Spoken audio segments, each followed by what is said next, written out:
hearing for Oregon City. It's October 5th, 2011. We have the roll call, please. Commissioner Neely? Here. Commissioner Nacita? Here. Commissioner Roth? Here. Commissioner Smith? Here. Commissioner Yates? Here by telephone. Okay. Commissioner Peterson? Here. Commissioner Mom? Here. Commissioner Edgar? Here. Vice Chair Shaw? Here. And Chair Walters. Here. Okay. Do we have citizen comments this evening? Yes, we do. I see we have a person named Bud C. Would you please come to the front and... He may be wanting to talk about item C. Oh, Is that okay? Thank you. Okay. Are you here to speak about any of the agenda items or something that's not on the agenda this evening? Agenda item. Ah, okay. So normally we take the citizen comments that are related to the agenda item at the time of the agenda item. So if you wouldn't mind... It was kind of a dry run, Bud. So.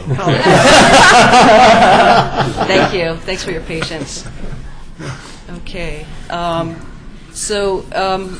Nancy Ide informed me before the hearing that the intent was to move the future agenda items to the end of the agenda. So we're going to move into adoption of the agenda. Any additions or changes? Wait, why did you pass over future agenda items? They wanted to hold that off to the end of discussion. Or end of the meeting. Oh, sure. We had discussed this at the last meeting, that the upcoming work session that we are holding for the Urban Renewal Commission, that we would have the agenda items, the future agenda items discussed at that time. I don't think we took a vote on that as a commission, and I happen to disagree with that. Okay. Yeah. I think I would like to have more discussion on that as well. We can bring it up at Yeah. the next work session for the Urban Renewal Commission.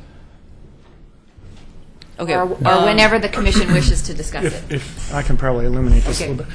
My recollection is that a couple of the meetings recently have kind of run right over the top of the meeting after it, and so folks were of the mind that maybe if you had your future agenda items discussed at work sessions, and then we would put those on a regular agenda, that would be more efficient than having future agenda items at work sessions and meetings and both, because I believe it was future agenda items last time that took 48 minutes, and then we had about 12 minutes left for your business.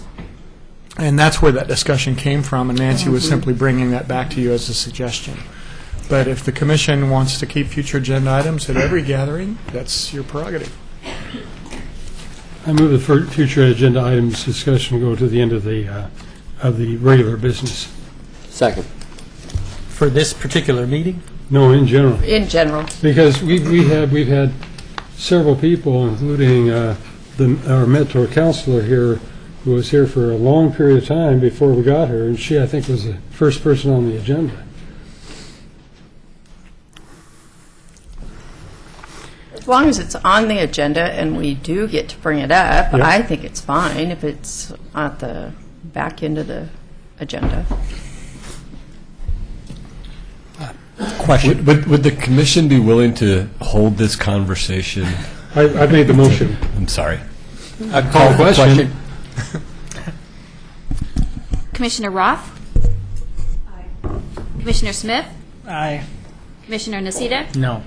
Commissioner Mom? Aye. Commissioner Neely? Aye. Commissioner Peterson? Aye. Commissioner Shaw? Aye. Commissioner Yates? Sorry, I could not hear anything. This is not going to be a useful way for me to participate in this meeting because I couldn't understand a word that was said. So I think I'm just going to abstain, and I'll try to listen on for the next one. I don't even know what the motion is. Oh, okay. Commissioner Edgar?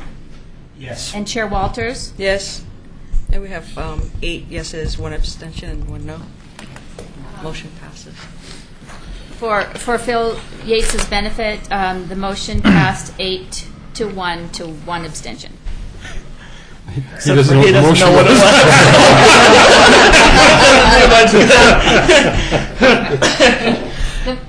Excuse me. The motion, Commissioner Yates, was to move the future agenda items to the end of the meeting on a regular basis, rather than at the first part of the meeting.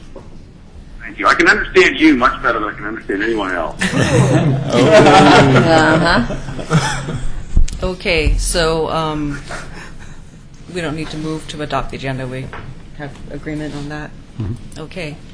So we're going to move on to item 5A, General Business Cove Project, proposed amendments to the Development and Disposition Agreement and changes to the land use application.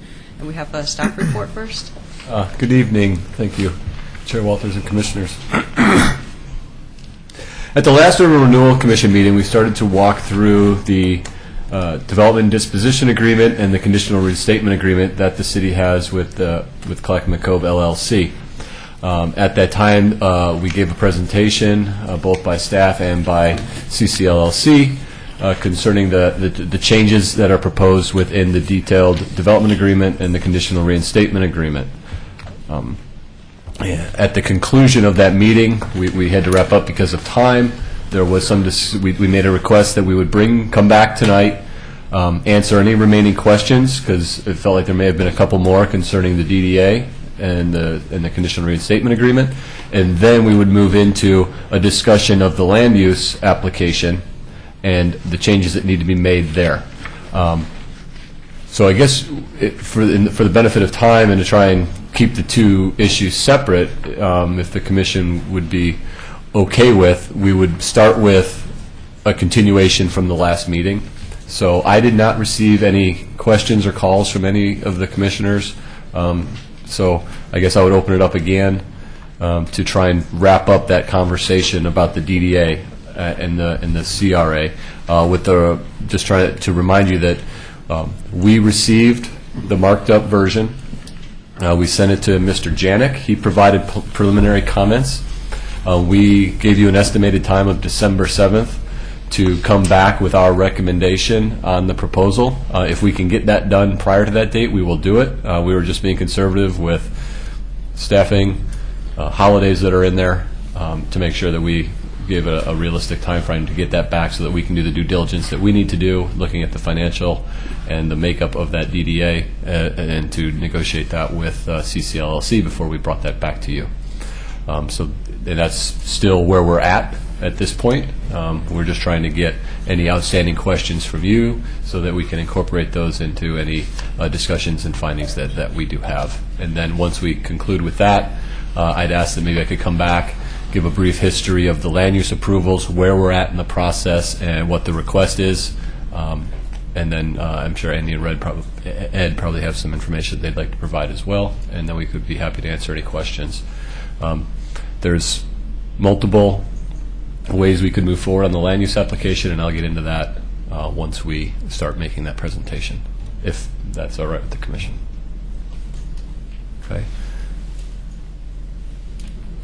So were there any outstanding specific questions concerning the DDA and conditional reinstatement agreement that we could start with? Commissioner Edgar. I've been concerned that the revenue projections, values per square foot of rental space in the condo/apartment complex is not an accurate representation of today's marketplace in Oregon City. From what I've been able to gather, 79 to 80 cents a square foot is representative of what the marketplace now is at. Maybe it's a little higher than that, but this seems to be significantly different than what was being described. And a little of this is about the revenue necessary for us to make this a viable project, a DDA, an agreement that we can feel assured will go forward, pay itself off, and is in the best interest of the city. So I would like to have a little bit more research done on what the going values are so that we can have a higher degree of comfort level with real-world evaluations. And I think that's just trying to be prudent in all of our thinking. I appreciate that question. So if this seems reasonable, we're working with Mr. Janik and Mr. Parks, who are reviewing all the information on behalf of and for the city. And so I will include that that request in the review that we do, and we will bring that back to you. Mr. Frazier, did you have a comment? Yeah, I just also want to remind commissioners that the context that we're in right now is not the negotiation phase for the DDA, and I know that you recall your recent experience with the rivers when we started doing those negotiations in executive session. At some point, if this project continues, we will probably be there having some of these kinds of discussions as more related to the DDA itself. But we do want to have as many questions as we can aired out here. I just want to remind you that that context will be there as well at a later date if the project goes forward. So I have a question. I want to know what the minimum value of the project needs to be in order to meet the debt obligations. And I would also like to see that cash flow analysis.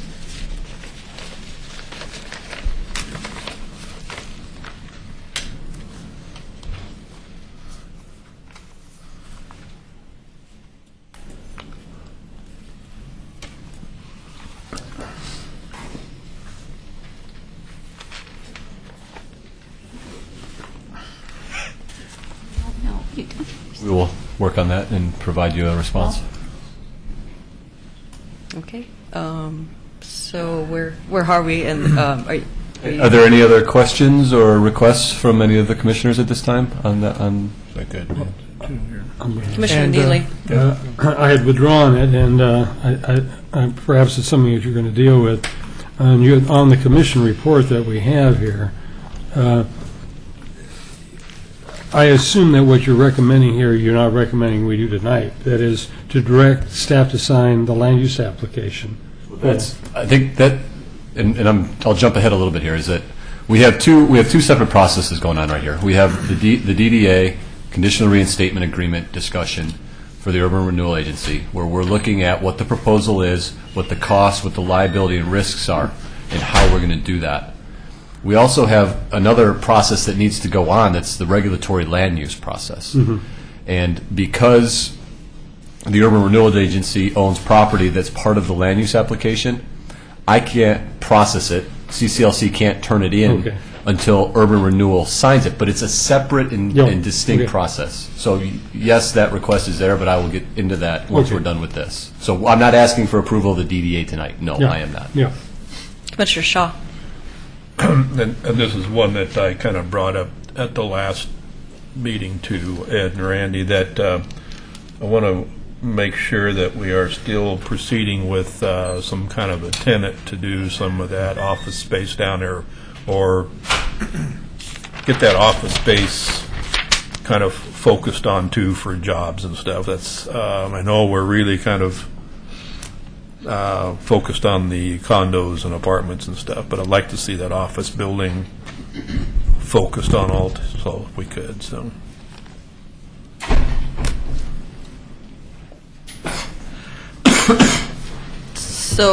I have some concerns about the Urban Renewal Agency being part of this land use application.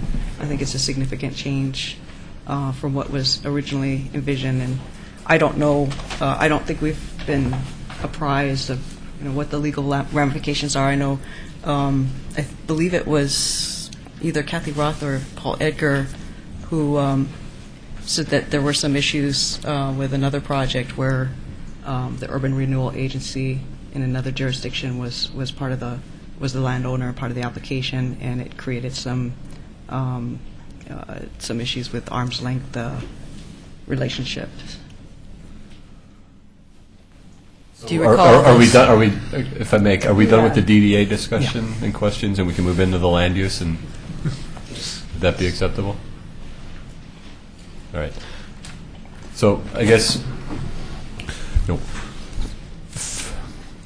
we've been working on this project for quite a bit. So I think some people have some history of it, and some people have a lot more than others.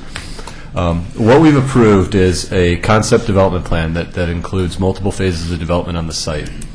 The first two phases are focused on the infrastructure, rebuilding Main Street extension, mass grading of the entire site, both urban renewal and privately held properties, habitat restoration and replantings of the vegetated corridor around the water body, then infrastructure improvements, streets, sidewalks, street trees, street lights, esplanade, public walkways, construction of part of Agnes, the roundabout. So phase 1 and 2 is everything that's needed to get the site ready from an infrastructure standpoint. There are proposed changes to that. Based on the conditional reinstatement agreement that was signed, there was a request to put in a trailhead parking lot along Main Street. So that needs to be added into the concept master plan, as well as go through, so just to remind you, we have a concept development plan that spells out what's going to happen in each phase and what the major infrastructure improvements are. It also sets triggers, it sets the thresholds of how many units can be built in each phase. Then you come in and you do a detailed development plan. And those have been approved for phases 1 and 2 for all the infrastructure. So because those land uses have been approved and they're being amended, we need to go back and add in, for example, the parking lot for the trailhead to the approved DDP. There was a request to look at the grading, tree preservation, and planting around the cove, specifically on the east, southeast, southern side of the cove, where a lot of the mass grading is going to take that steep cliff out, and in the original one, all of the cottonwoods are going to be removed.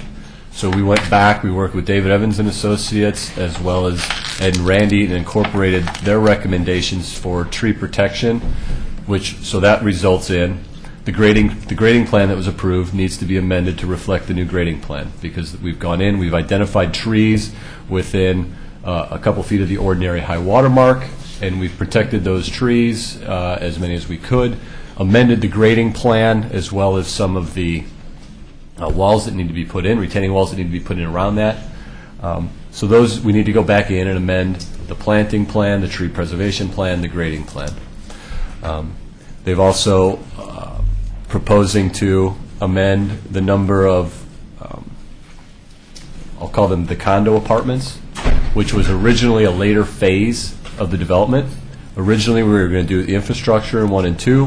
Phase 3 was going to be apartments on private property. Once those came out of the ground, then we're going to start building the condos in the later phases 4 or 5. So we need to amend the concept plan to switch that order. Get the condo project that's on the urban renewal piece to come first, have the apartments come at a later date. So a lot of these, in no instance are we changing the uses that have actually been approved or agreed to on the property. I agree there's a difference between a condo and an apartment, but from a land use standpoint, it's all multifamily, so we're not changing the uses on the site. We would consider these changes relatively minor. We're not rearranging street layouts. We're not massively changing building locations. We're not adding different types of uses at different square footages, at different intensities. So a majority of what's already been approved is staying the same. But we need the approval from the URA as the property owner to go in and make these changes. I had a question, Tony. Now that the parking has been removed from the structure, it's now located out there. So the parking issue is going to have to be addressed in the concept plan. Correct. And so when we were moving this forward, we approved the detailed development plan, which is phases 1 and 2, and we actually had already approved the apartment complex, which was the original phase 3. So now at this point, they actually need to come in for a brand new DDP for the condos, because that's never been reviewed at the detailed level, which addresses articulation, parking lot design, those type of things. So that detailed plan would be a part of this as well.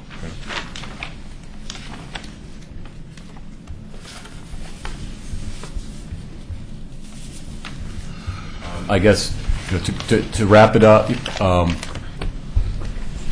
there's probably multiple options on ways you can move forward. So I'm summarizing here, and there are obviously details to that can be talked about. One option is that you direct the city manager to sign the land use application, and we start that process. Could have the discussion tonight, ask the questions, identify what additional information you feel you need or that you'd like to have to help you make that decision. Third option, we're not moving forward with it at this time. We want to negotiate the conditional reinstatement agreement or a new DDA. Those are three very general kind of parameters that we see as ways to move forward. With that, I'd be happy to answer any questions. I think Ed and Randy probably have a little bit of information they'd like to add as well, a little bit more detail. I realize we're going through this pretty quick. It's a big application. There's a lot to it. I would just go back. I tried to highlight what are the changes that we're making from an already approved plan that's already been through land use. You have a question?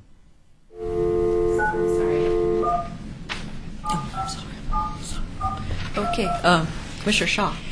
No, I already did mine. Oh, okay. Commissioner Nocita. See, I pressed the button before Tony said what the options are. I was going to suggest that we go through the presentation of Randy and Ed. And sir, I forgot your name. Aaron. Okay, and I'm sure as we go through the presentation, I'll be noting some questions that I'll have for after the presentation. That'll be my point. I think it's a good idea. I'll withdraw mine, too. I'll withdraw mine, too.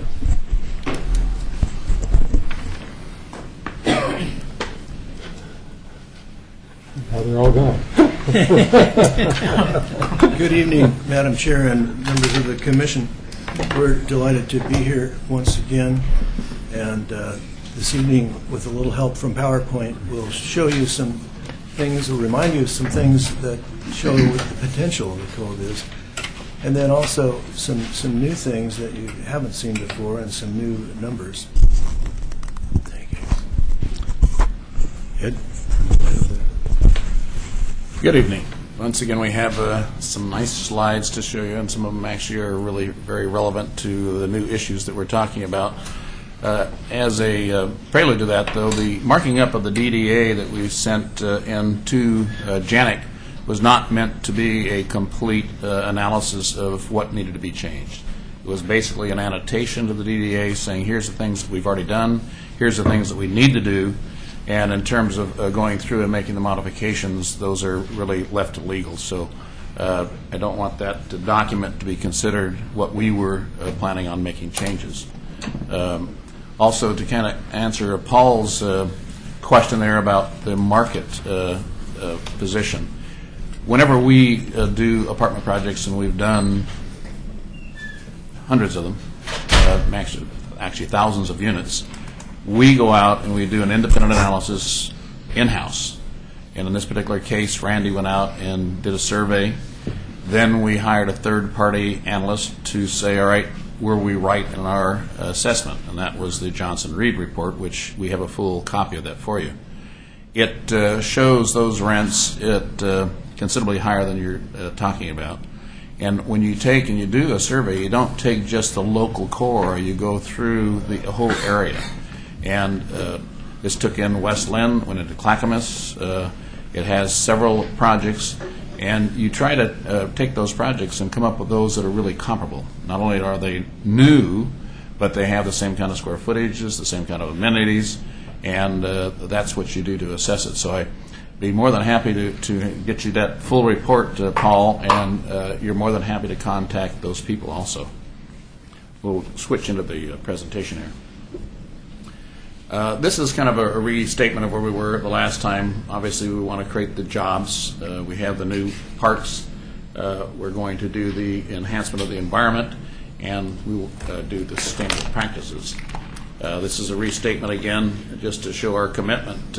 Since we, 6 months ago, stepped into this, we've committed another almost $800,000 to move things forward. That's not an insignificant amount of money. It's not like we're sitting on the sidelines saying, are we going to do this project or not? We're dedicated to it. We will do the project. We need your support and your backup. The infrastructure has been competitively bid. We have the ability to go out and do that formally, and That will either be done in relationship with our partners or with a third-party contractor. And when our first bids went out, this was done almost like, would you please give us a bid? Not like we're going to give you the contract. So when you get to that level, people don't really hit it as hard as they should and will. We have, in fact, in the last month, done additional work there, and we believe that the number can actually come down from where we had the other bids. So we're looking forward to doing that. In terms of the validity of the market and the rents, we feel very comfortable with those. We went to 3 additional entities to confirm those numbers. One is Guardian Management out of Lake Oswego. Another one is, I forget the name, but 3 different entities we discussed this with, because this is a very important thing, and I can understand why you would be concerned, Paul. If you don't validate those numbers, you're kind of wasting your time. We don't want to go out and borrow $25 million and be on the line for that, and not only have a disappointment at that level, but be disappointed in terms of our relationship with you guys. So it's something which we take very seriously. The partnership will be capitalized correctly, and that's part of what we'll prove to you. The original plan was to do the 210 apartments first. We're recommending that we move forward with the 204, and there's a number of reasons for that. We believe that it'll actually create a much more quality, finished look to the project. And when you do that, you create a critical mass to where when people come to the project, they see it, they feel it's done, they see that it's quality. That'll help push the rest of the project, the apartments and also the offices. The main thing is that we're getting more increment and we're getting it sooner. This is the report I was talking about, Paul. We brought this up last time. I'll certainly get you a copy. Some of the images. The overall master plan, we know the composition of that. We'll go into the detailed parts of it. One of the biggest things is this is not just a private development, it's a very public. All of the things that we're doing that will bring the public to and have the public share is every project that we've done the same thing. We've had 8 waterfront projects, and every project we treat an opportunity for the public to come in. And usually we like to sponsor something that will bring a specific group. In this case, the Water Sports Center for kids. We feel that's a very unique thing. Also doing the amphitheater, that just brings people in to enjoy the community. So we feel like we're giving enough back into the project that it will actually make it very positive for the community. Some of the pictures which we've reviewed in the past.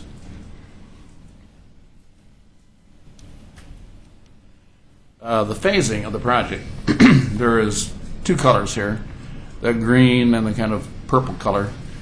Phase 1 and Phase 2 of the infrastructure brings in all the utilities, the landscaping, and the roads. Schedule A, when we went out to bid, we broke this into 2 sections. One was Schedule A, which is the green. That top left portion there is the entry area, which includes the trailhead. And the balance of it, of the green, is all of the condos, the North Park, the roads, and the Track A, which is the frontage area to the water. The other 2 pieces were broken out primarily to find out what the pricing would be if, in fact, Mr. Nacita had brought up the question to us before, is there a way that we could phase this project and not spend all of the $7 million at day one?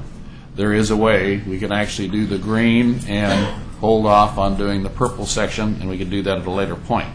It's not that we don't want to do it. There's a marshaling, there's a mobilizing, additional cost that it takes to do it later, but that would actually give the opportunity for the commission to have about $1.3 million to $1.5 million that they could use during the time frame when we're building and marketing the condominiums and doing the office. So that's probably about 1.5 years to 2 years where that money could be available. Going through the infrastructure itself, we've made modifications, and these are the modifications to that infrastructure. And when we talk about there being a very significant change, a major change to the project, there isn't. What we've done is just changed from one product to another product. Now that has, it does have influences on how the property is purchased and how the risks are for the commission, and we're very comfortable we can work those out with Janik and with legal. But we're really, in the modification, we've added the trailhead. We've done a tree preservation along the frontage. And this is this section that shows to your left there, it shows how we're going to build berms and rockeries to save those plants that are along, the trees that are along the water's edge. And this is a count of those trees. This was done by our engineers. It goes through and shows the locations. It doesn't say the size here, but it is basically going through on a walk that was done by Randy, myself, and staff. And we selected those trees. We had the engineers come out and spot those, and we've located those so they can actually be preserved. One of the things which we have done in the past, which is kind of a funny story, but up in Seattle, we built a project and we cordoned off all the trees, and I actually put up a little sign that said there would be a $500 fine if anybody goes beyond this area. And one of the guys that was out inspecting the project says, we don't have that code within our code. And I said, well, that's my code. So we like to make sure that we get those trees saved, and this is the way we'll do it. Before you continue, just for clarification of the diagram, I presume those circles represent groups of trees, not individual trees. Randy, you worked on that. No, they are individual trees, and often they will be in a group, and that was one of the things that the David Evans study said was try to be sure to preserve clusters of trees when you can. In addition to that, their recommendation was that we plant smaller trees around the larger trees that we're going to save in order to create kind of a grove-like feeling throughout that whole stretch. The distinction between the red and the green is what? Strictly so that they wouldn't all combine together and you could see a little more distinction. There's no difference in the... Okay, all right. If I could just add, when we did go out and look at it at the site, one of the parameters was trying to acknowledge that the ordinary high water mark exists. Some of the trees were below it, some of it were above it. So we tried to stay within a couple of feet of that ordinary high water mark in terms of going above it. Like, we didn't go 15 feet and 10 feet above the ordinary high water mark. We were trying to find trees that were right at the ordinary high water mark, a little bit above it, that were in clumps or were in a spot that could be salvaged. When you start walking through there, quite a few of those trees are actually much higher up that bank. So that's why you tend to see not huge clumps of trees. They just don't exist down that low. But we went through very meticulously multiple times, both above and below, trying to identify where we could, what we could save. Went back and looked at the grading. Okay, can we save? So it was a process where we understood what the request was and we tried to fulfill that. Can I get some more clarification? A red tree and a green tree, does one mean cut down, the other means retain? No. Are these just different species of trees, or just a color clash to just... Exactly. It's a color clash so you can see what the difference is, and if they were all green, they would meld together, and this is to show different clumps. Okay. But therefore, this diagram doesn't convey what the point of departure is with what trees are where and what trees will actually be removed. No, this is very specific. These trees, I don't know if they pinned them or not. Did they actually pin them in the field? I believe so, yes. Usually we'll go and actually pin them, meaning you put a metal plate on it and say what it is, and that's what you retain. These have all been dialed in through the engineers. These are not just a guess. This design... But all these buttons here represent trees being preserved. Yes. My question is, where is it denoted which trees are being removed? Everything else is being removed. Doesn't denote. So you're asking for a site plan that shows probably a count as well. Well, when as I did location this of stuff, trees. we would have a site plan, and when we would be saying we were going to remove a tree, there'd be an X through the tree. This is for informational to try and put it together. A site plan showing which trees. And the engineers have done that. There's a plan that shows the circle and the X through it for the trees that are being taken out. So this is the left half of the site and the right half of the site, continuing that preservation program. And this is not at a very inexpensive approach. I mean, this takes retaining walls, rockeries, full grading analysis, so it's not being taken lightly at all. Ed, can you go back to that? Yes. Okay, so right where it says cut zone, kind of in the center there, and then right below that it says tract C. Okay, those very close lines, is that representing the slope backwards and lower from your earlier diagram that showed, the kind of like the point and then the swale behind it? Is that what this is representing, the trees and then the back slope going to the Those are the intervals of grading. So as you go up the hill, I didn't recall what those intervals are, but usually they'll be either 2 to 5 feet apart. So each of those lines would be a 5-foot interval, those small lines.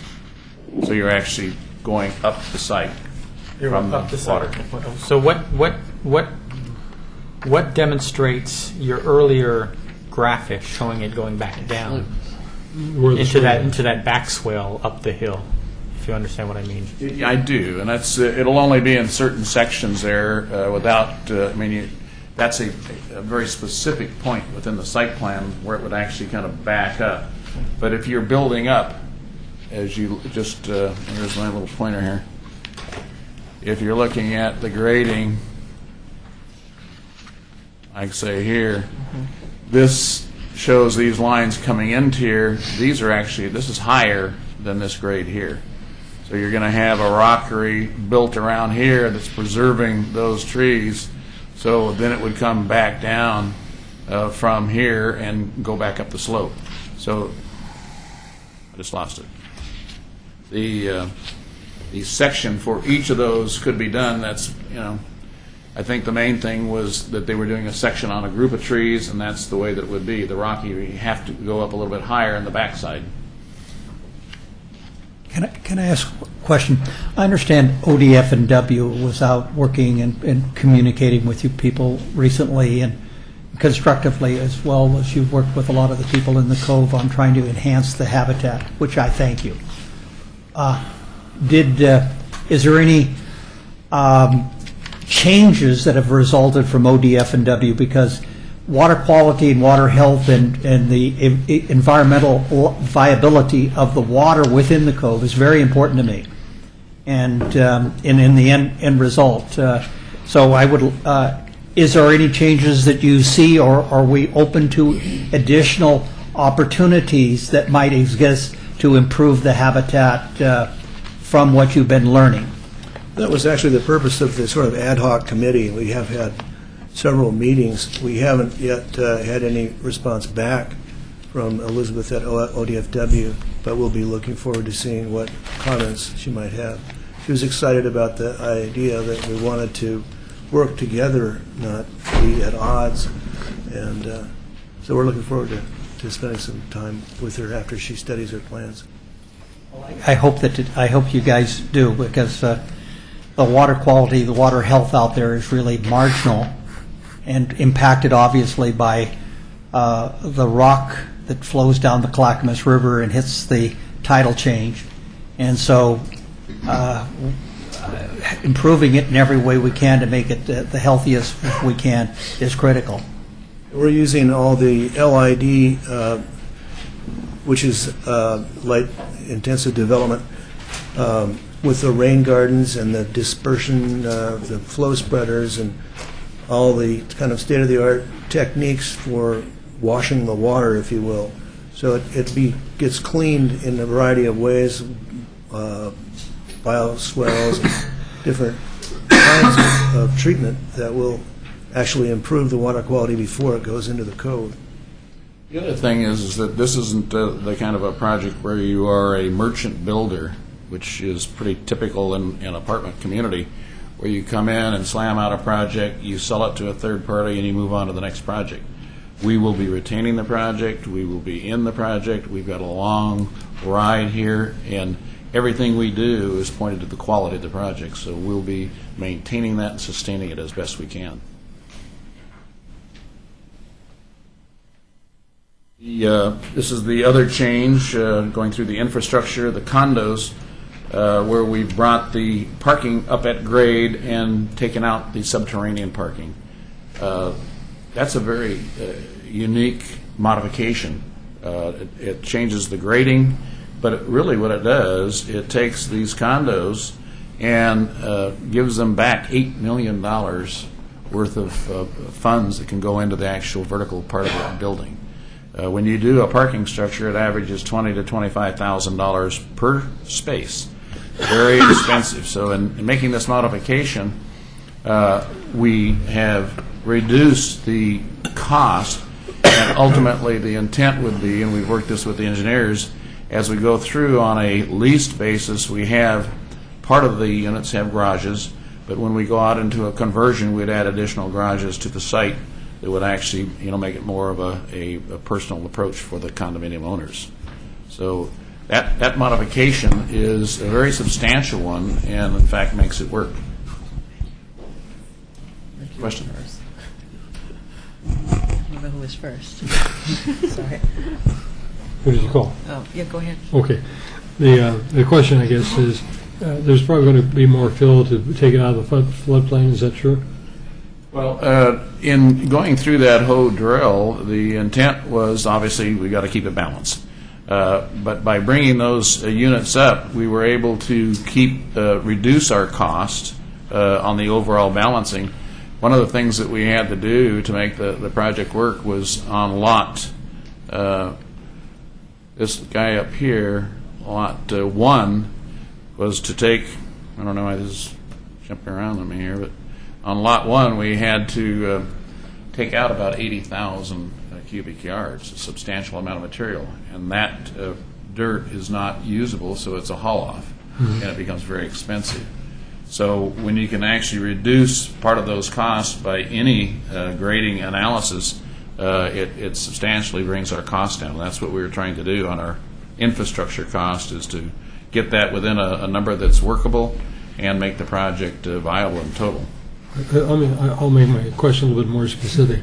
Is all the cut and fill going to occur on site here? Absolutely. Okay. Yes.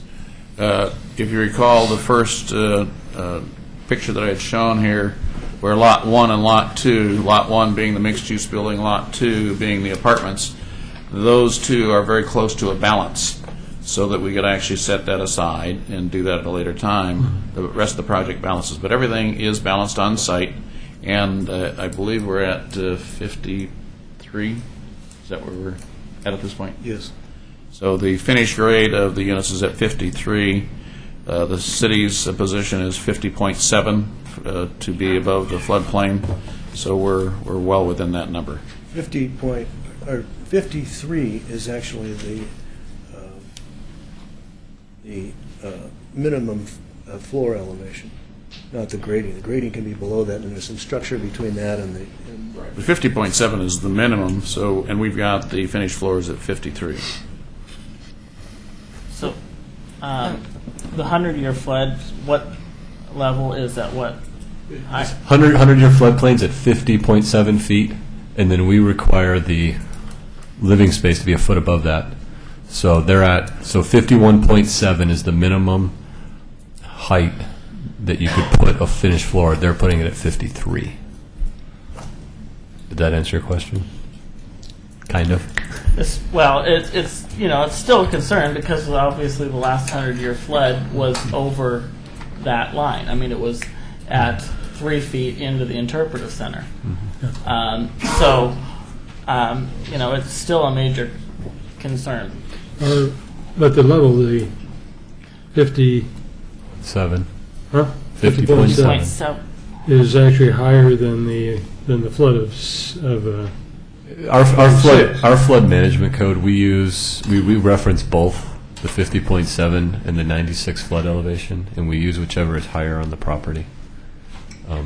Because of the topography, the mapping, I mean, it's not that precise. So there are instances where the 96 flood extended beyond a 50.7 on a topo map, and there are other instances where 50.7 was higher than the 96 showed on the aerial. The 96 flood was one of our least high floods. I mean, compared to the history of the city. I mean, they're usually higher than that. Usually way higher than 96 flood. FEMA's 100-year flood elevation is at 48 feet, so the city's like 4 feet higher than FEMA. Right, I know, but the floods are usually higher than the. Historically in Oregon City, the floods are higher than the 100-year floodplain. I'd make a statement on that. What has happened basically back in the 60s. There are a lot of dams that were, I'm not happy with them, but they were put into the Willamette Basin and the Sandy Dam and so forth for flood control purposes. That happened back in the 60s. After the 64 flood. Some of it actually was starting before it. What's the difference? I mean, is the ground floor of the condos now at the height that the parking would have been originally? Yeah, it's the same level. If you would have done a parking structure, you would have been building your first floor would have been on the top of the parking structure. So we're at. Well, 50. I guess the question is, we're essentially lowering the living space down. No, we're not. No. So okay, so the original plan, the parking would have been underneath, okay. and it would have served as flood storage. It would okay. have been served as flood storage. So no, it wasn't parking. 12 feet of parking and then living space right. on top of that. No, the right. finished grade has always been within 1 or 2 feet of that 53 feet. And you might think, well, that would be even a marketing problem. We've done 3 projects where the units went all the way up to $4 million, where the parking structures were used as storage for potential floods. You usually have enough time to make that modification to your vehicles and move them out of that area, but it was not a significant deterrent. On the phasing, we're recommended the condos be the first phase. Ed, real quick to interrupt. Jim, did you have a question? I saw your hand go up earlier. I didn't know if we got to it or. Are we past looking at the site plan and are into timelines? And because I do have some site plan questions. If we can I think back. We should go back to the site. Sorry plans. about that. No, that's all right. 2 questions. If we can go back to the kind of aerial of the site plan. The central office building there between all the apartment buildings. Am I misrecollecting that prior drawings had kind of this big round plaza overlook closer to the water? That's actually the same thing that's there. Just this is so reduced in scale. If you look at this area right here, this is this plaza area that's open as a public Do you have a more zoom-in view of that anywhere? I do. Not right here, but I do it as we move through, and I'll point that out. Okay. You mean like further forward in the presentation? Yes. Okay. All right. I'll save my comments then. Okay. On the phasing, this is a schedule that we would like to perform to. In our extension, we're asking for a 9-month extension, but we'd like to start in April of 12. That would be our best shot at moving forward. That's about a 12-month effort, which is that top red one.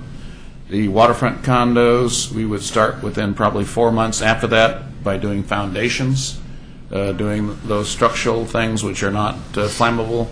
We've talked with the city about doing that. We've done that on other projects, so it gets us kind of a good kickstart on the project. The next one down below that is when we would convert.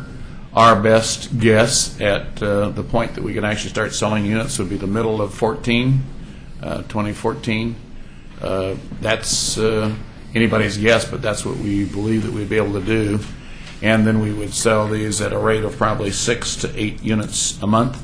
It'll take approximately 2 to 2.5 years to 3 years to sell all the projects out, all the units out.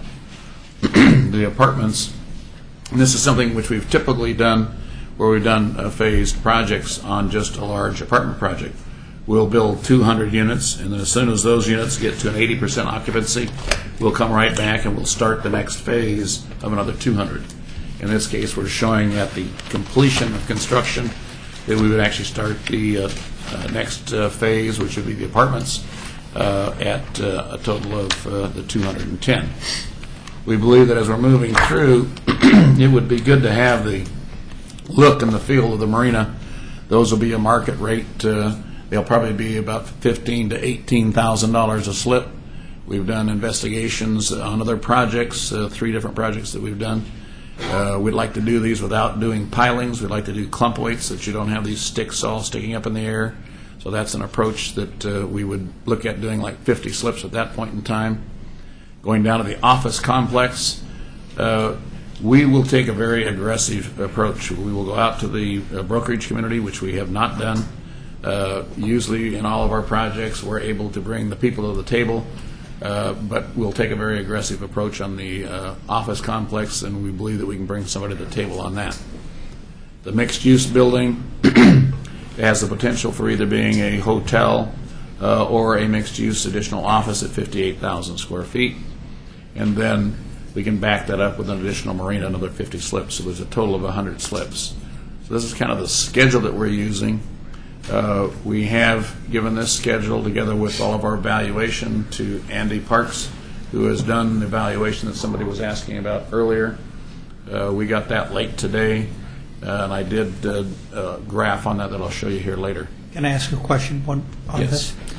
When you get into marina in the water sports efforts, with the current need to do something with the mouth of the cove, right now, unless something happens, you're not going to be able to run boats in and out. The Marine Patrol has found that out in low water conditions. And what are you guys talking about? Because I'm concerned about it. Unless we do something radical, and we spend a lot of money, you spend money, the ability to have a marine complex at this site is highly speculative. Well, the difficult part of something like that is usually getting the permits and approvals. And the city and the county worked together to get the permit to do the dredging. And the problem now is that with everybody being short of funds, there's not a clear path at this point as far as how that dredging would actually get done. We've talked with a couple of people that know a lot about dredging to see whether there's some of the people in that business that would take the materials for what would otherwise be their fee. And so we're exploring some possibilities like that. I can't tell you that we have it figured out yet. I'm kind of curious about that because this cove was created by a gravel mining operation that was sold to build roads, et cetera, et cetera. Maybe I'm just don't know, what I'm thinking, but couldn't this dredging process just be considered a profitable engine that whenever it's silted up, you can make some money by taking it out and building roads with it? I mean, I don't know what the regulatory issue is with dredging, but why can't it just be considered a renewable resource? Well, the intent there was exactly what Randy was talking about, bringing those types of profit center type people. It was the discharge of a bunch of bring somebody to the table that would do that. Originally, it was going to be a combination of the county and the city that was going to fund that, and that did not move forward. But we do have the permits that have to be renewed. And until you get to the point where you can say, I've got a deal and I'm going to make this offer to you, Mr. Businessman, you really can't go out and get it done. Our intent would be to really get out there and hustle once we got to the point where we have everything bow tied here, and go out and find those people and say, here's this resource. We've talked about different ways of how it could be taken out, how it could be scooped out and brought up into trucks and et cetera, without having to even totally get out into the middle of it. So there's a bunch of ways to do it. It really comes down to getting to that point and saying, all right, let's get it done. We need to make sure that stays open, not only for the resources Paul was talking about of the water quality, but that's a very unique part of this site, is to have that opportunity to have boats come in and out. And it's not like it's going to be a racetrack. We'll have 5-mile-an-hour limits, be very similar to Lakewood Bay and Lake Oswego, which is almost the same size, to a 5-mile limit, and you don't have people racing around. It's just a nice area to come in and stay. So, I'd like to ask Nancy crush hour, in all the permitting application processes, was just using the dredging as a profit-making operation to kind of like finance the whole operation by selling that gravel for making roads or whatever. Had that come up in discussion? Does the permit allow that? Is that what you're asking? Our permit? Does it or could it? As I recall, part of the permit wanted to keep the gravel in the system, and part of it could allow it to not be kept in the system. So there is no permit for gravel mining at this point. We do have a DSL and Army Corps of Engineers permit to dredge the mouth of the cove. So dredging and mining are substantially different. Yeah, well, when it was mined, I don't even know if they had a permit to mine it, to tell you the truth, when they created the cove. And now with the Endangered Species Act, any in-water work in a body of water that touches the Willamette or the Clackamas has to get fully permitted through the Corps of Engineers and, the joint permits. So that's what we have, an approved permit. Well, I've read that permit that was granted from beginning to end many times, and the gravel was supposed to go out along the bank of the Willamette River, along Clackamas Cove or Clackamas Park on Willamette. But that also creates a problem where on high water conditions, it could be washed right down into the channel of the Clackamas River or down into Meldrum Bar and make the Willamette itself less navigable. But even at that, the problem really exists right along the Clackamas River above Clackamas Park by the bridge, where there's certain areas there that just really filled in dramatically. So the whole area from the mouth of the cove to the mouth of the Willamette, on the Clackamas River to the mouth of the Willamette River has a lot of gravel in it. And right now, it's not just the dredging of the mouth of the cove to make it a navigable, really bring it back a navigable capability to it. So the big issue it's a big issue coming back on us or the city trying to fulfill this goal and saying, whose responsibility is it? And are you going to be coming back, and is this an outstanding potential liability to be brought back against the Urban Renewal Commission or the city in order to try to make this viable? And it's not something that can be swept under the rug. And even at that, when I've talked with some of the people, they tell me that any unique high water condition that arises, much like we had this last year, it could change the whole damn thing again in a couple of weeks and bring it and float it all back in and just fill it up again. So this is to make this thing viable as a marina or a navigable waterway all the way from the cove to the mouth of to the Willamette River is no small task. It's like not understanding the maintenance implications on an ongoing basis and actuarially trying to get a handle on that. And if we're not doing it right, we're placing potential liabilities against all the citizenry, actually extending the life of the urban renewal district in a manner that takes money away from schools, fire, police, and everything. That's wrong. So we've got to be able to get a handle on this right away to make sure if you guys are ready and willing to step up to the plate and assume that responsibility, then that becomes very, very important, and it's not part of the responsibility of the Urban Renewal Commission or the city.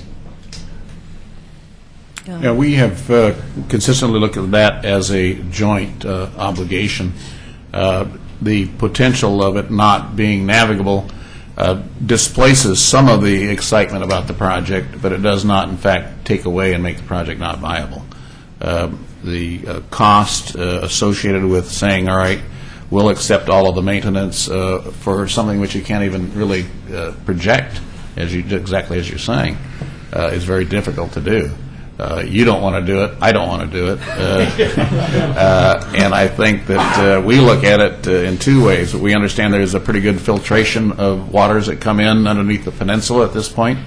If for some reason it was closed off, we're still going to get a flow of water.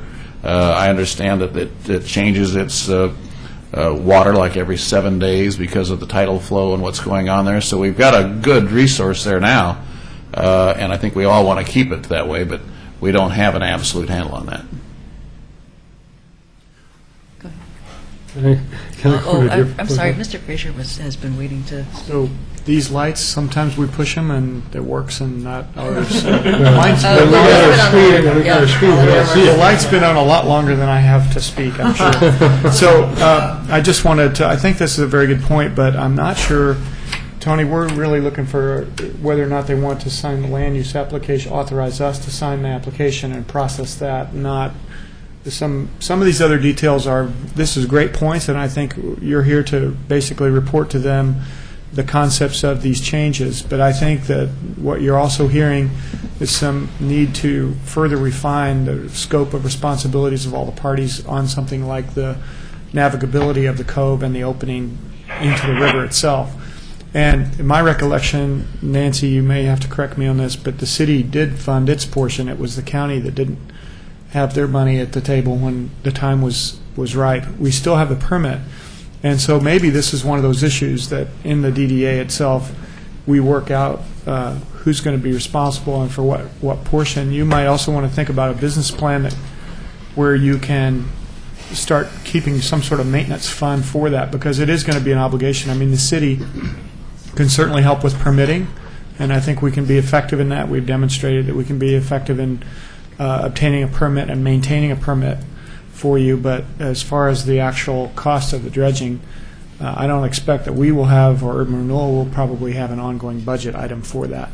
So I think we should spell that out, what's expected, and I would suspect that whoever you sell or rent these two or those spaces, they're going to have an expectation that they can get that boat or vessel somewhere out beyond the point of no return. So I think that's a great point. We should clarify that. Go ahead. We do have a tentative meeting set up this week with the county, so we're actually taking proactive approaches to that. So that's excellent. And maybe I know their commissioners are very focused on job creation, and you have an initiative here to do some of that. So that could be a opportunity to raise that discussion with them, because we still have our commitment that we've made, and if they come forward with their share, we're ready to proceed, I think. There were two other things up there on the phasing map that I didn't see, and one was the amphitheater, and I think that's the only one that I had a question about. At what point were you thinking about that? Well, the amphitheater goes in as phase 1 and phase 2 of the infrastructure. That's this location right here. Goes in at day 1. And that's the grading and the concrete for the seating and so forth? Yes. Okay. Yeah. Okay. Yeah. I did not see that, but thank you for clearing it up. Did you have a question? The original plan had the 210 apartments here to the left as the first phase. We're recommending that we go with the 204 condos as the first phase. This will require that we go back to the Planning Commission. We originally had 224 units approved. We brought that down to 180, and now we're kicking it back up to the 204. That's a higher than a 10% change, so we will have to go back to the Planning Commission, and we're prepared to do that. The next phase, and one of the things about phasing on a project like this, where we've done them before, we usually request that it's a function of the market. You want to know what is really going to be viable, and when you do a layout with a jurisdiction and a governmental body, you like to have flexibility, which is what we are talking about now, where we're modifying from apartments to condos. We would like to make sure that when we come back for a change, if that's something that happens in this future, that it would be like a type 1 type modification. So we just work with staff. The idea is for us to push the project as hard and as fast as we can to get it not only done, but to create the increment that protects the whole project. The third phase is the 210 apartments. And going up to the top, the mixed use would be like the fourth, and then we'd come into the marinas as we move through. And as I showed on the schedule, we're actually moving these marinas earlier than like the fifth phase, and that's really a matter of just what the market demand is, and we'd like to have that flexibility. This is the overall, all the phases shown at once. And then some of the pictures you've seen before, and I think Jim will get down to that location that you were talking about, which is right here, where the plaza and the marina area overlook is. That plaza area, the intent would have that public. The buildings that are there have a potential for being 80,000 square feet. We can break those into separate buildings so that we can actually produce it over a period of time. If we had a user that wanted 40,000, wanted 20,000, we would accommodate that. We did make a call, as a matter of fact, 2 calls to Concordia to see if they had some idea of what kind of spacing they need. I haven't got a call back. I sent emails also. But we'll continue to look to them if they have a potential. That would be a nice combination, and I'm sure that none of us want to be in a non-taxing position, but the way that I understand that could be done is that we could build the building, we could lease it to them, and that would be a tax generator. I haven't researched that with our tax people, but that's what I've been told. So, was there questions you had on that, Jim? You don't show down to the water's edge on this drawing, the previous one. And I'm just wondering, There we go. Okay, there we go. So this looks like an older picture that has not been modified, correct me if I'm wrong, since you and our natural resources guys talked about trees. And the picture that you showed with all the buttons, Yes. if we were to transpose that onto this, would what is seen here as far as trees look substantially different? This is really a concept drawing. Okay. It's not meant to be concise. It's concise in terms of the grading. The 2 buildings that flank the office buildings are actually older buildings. They're not. We don't have any 5-story buildings. We have 4-story buildings. The time frame to get that completely reproduced and put the new buildings in was not done. So this is an older shot, but in terms of the grading and in terms of the location of items, it's not meant to be a concise landscaping plan. It is a concise grading plan, but ultimately to go through and do what, in fact, this is a SketchUp model. You can do that. You can take and do an overlay and then plant all the plants per the type and what have you. That's probably a $40,000-$50,000 drill. Just to do the buildings was $11,000 that we had done. A lot of times I'll do that myself because I enjoy doing it. But we did have the current buildings that we're doing done by a third party, and that was $11,000. I mean, the graphic recreation of them, the graphic presentation? Yes, actually taking, and then as you'll see when we go through here, those buildings are actually shown in concise, precise 3D models. So does it allow you to kind of like grab one and move it to another part to see what it would look like elsewhere? Yeah, you can waste a lot of time.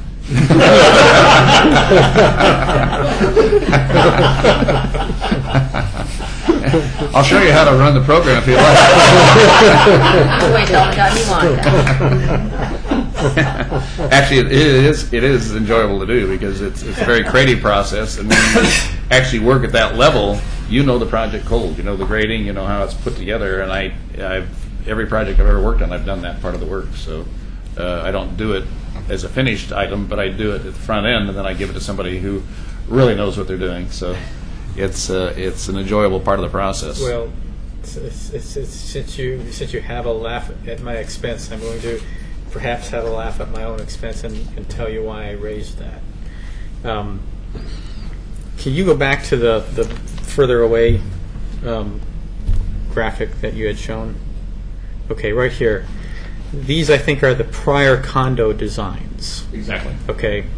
And you had made the point that I had made the point that all these big 5-story condos in a row was too monotonous and blocky. I didn't say that. That was Dan Lajoie of the Planning Commission who made that point. I kind of agree with it, but he had raised that issue. But I will say this: as far as a variegated architectural design, having these two 5-story towers remain, and then have the 2 3-story buildings, kind of at the edge, I think would create more variety architecturally than having the 3 stories kind of just immediately go out from the office building. So with your nifty little software, it seems like it would be possible, if we wanted or if you wanted, to create a scenario that had the 5 stories and then the 3 stories as you went further away.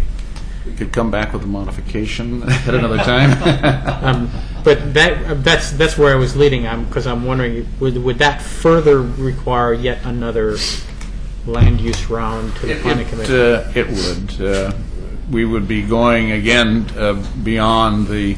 I mean, ultimately, if we got 204 fully approved on land use, we could do 10% more, or just under 10% on a type 1.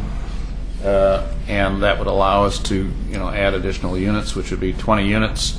That's not a lot of units. One of the things that you do when you're building projects of this nature, you like to get them to where you have kind of a cookie cutter approach. That doesn't mean that it's cheap. It means that you know the cost, you know the name of the nails, you know what it's, what's going into it. So you try to create a product that can be replicated as you move down the bean row building, and you have those costs kind of locked in. We like to be able to build those kind of buildings. We've built, I don't know if you walked to Oswego Point, but those, we have, 532 units there. It's basically 2 building types. And we were able to do that very efficiently. This, we have 1 building type for the current condos, but they are articulated very nicely, and I can kind of switch to that visual. These are the apartments. Let me get through that first, and then we'll get to the condos. These have a very nice elevation break.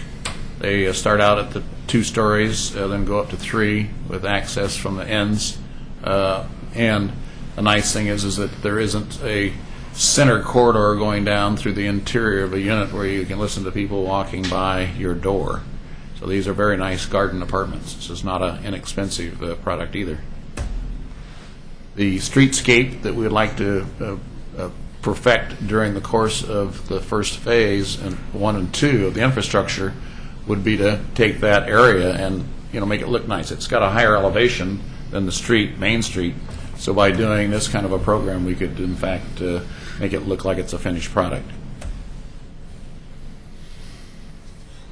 The mixed-use building here is 58,000. It has a restaurant on both ends. We have talked with a couple of people about the potential for doing a hotel here. It would be an absolutely great site for doing that. The unique thing about Lot 1 is that you're building on trash. You have to put a podium in. Expensive. Our original estimates were in the neighborhood of $4 million. So that when you go to this kind of a setting, suburban setting, you can't afford to build a office building on a podium. You have to build it at grade and have parking at grade unless you're getting some sort of a subsidy of some sort. In this particular case, we can, the valuation as far as the DDA goes is that the cost of building a podium is a reduction to the cost of the dirt so that we could actually get the increment in place. So that's another little twist on that particular site.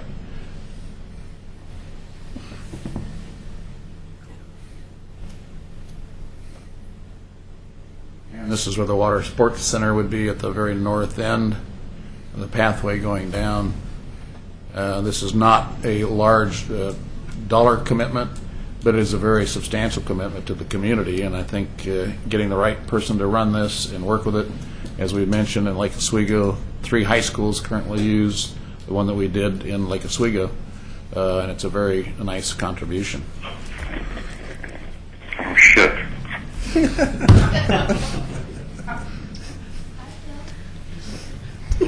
I guess just do a little time check with the commission. We've got a couple other things on the agenda. We're down to about 40 minutes. I'm not sure, Nancy, if we have anyone signed up to speak tonight in terms of citizens, not only for this, but other... Not on this item, no. Okay. We're just about done here. Okay, because I'd like to maybe wrap it up, get some questions if there are any in some direction, and then move on, because we'd like to get to the agenda tonight. I think we just have a couple more slides here. The tax increment, got some information today from Andy Parks, and this, I believe, is a correct he didn't produce this, I did. I took his numbers and turned it into a graph. Effectively, the red line is starting out with the condos because they have a higher value, and we're able to bring other product on sooner. Over that period of time of 7 years, we're able to generate almost $3 million more taxes paid by starting out with the condos. That's a significant number, and I believe it'll be a very positive approach for everybody. Wrapping up, same slide. Wait. I'm not clear. The blue line is the apartments behind the shopping center, and the red line are the condos to be leased as apartments. Yeah, it's not only the condos. That is all of the product being built out on the whole project over the period of 1, 2, 3, 4, 5, 6, 7 years to the 6.5 years. So we were building it all out, and we're converting the units that are the condos, converting those that are leased to condos, so that when you end up, whether you build the apartments first or you build the condos first, you're going to end up with the same gross value. And this is what it shows there at the very end. But over the course of time, because you're starting out with $35.5 million versus $23 million, and because you've created what I think is a very unique synergy within the project, you can actually bring other product on faster. That's our approach here, and that's what this is showing. These are the numbers that show what the tax increment is and what the valuation is. I think the main thing is that by taking this approach, we're getting more increment and we're getting it sooner. I think it only takes 2.5 years. I didn't bring Andy's work, but in 2.5 years, we're covering the cost of the $10 million. So that's important to you and important to us. Once again, we want it to become reality. We want to create the jobs. We will make it an asset for the community, and we'll do our best to work with the community and all of the other parties that Randy has been consistently working with to enhance the environment. What we're requesting is, on the DDA and the CRA, Conditional Reinstatement Agreement, is basically 3 things. We want an extension, we want to modify the phasing, and we want to take and modify how the Phase 1 and Phase 2 are actually done. So those are the changes to the DDA. The other items, which I'll show you here next, are items which are not perfunctory per se, but are just housekeeping things that we have to do. We have to have the contract. We have to secure the lease with Tri-Cities. That's actually not us. That's the city doing that. We have to come up with a joint use agreement. We have to finalize the public investment budget. That's what we've already gotten very close to doing. There will be a review by JANIC of the operating agreement. The construction contract will have to be approved. That's pretty straightforward. The contractor has to be approved, make sure that the public has the correct access, and we have to pull the foundation permits and record a loan. But the 3 changes that we're really talking about are an extension so we can do those other items, but the phasing, changing one thing to another, and then the actual grading changes, which were basically like 5 things. So it's when there's a statement that this is a major change, it's not a major change. It's really changing one product to another product, and when you do that, you have to change the grading, you have to change some of the other items within the project. So I look at it as a pretty straightforward modification. Obviously, it's a complicated project, and we want everybody to be comfortable with it, but it is not a major change. If we were doing this in a typical project, we ordinarily have that right built into the project so we can actually change from one use to another subject to market demands.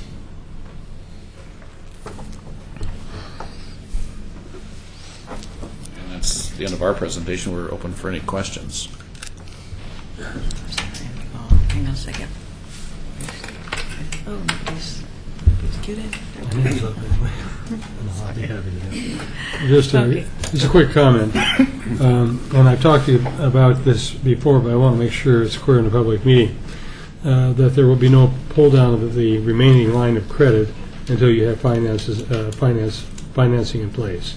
Yeah, and I think that one of the things that Janik had put in his letter that we're expecting to draw down the funds before we build anything. The intent and the way the DDA was written at the day one was that we had to do three things. We had to have a land use work done, we had to pull a foundation permit, and we had to record a loan. That's not any different. It will not change. Yeah. We will still prove to you that we're going to move forward with the project. And you do not, one of the unique things that we have to do that's different, and this is what we'll have to do with legal, is how do you record a construction loan against the city's property without having that encumbrance stay there if we don't perform on the infrastructure? We can work that out with the lender and with the Janik by not drawing any funds down until we have a percentage of that work done, or we have it all done. Our preference would be to have a percentage of it done so we could go in and start the foundations, so that you will be protected.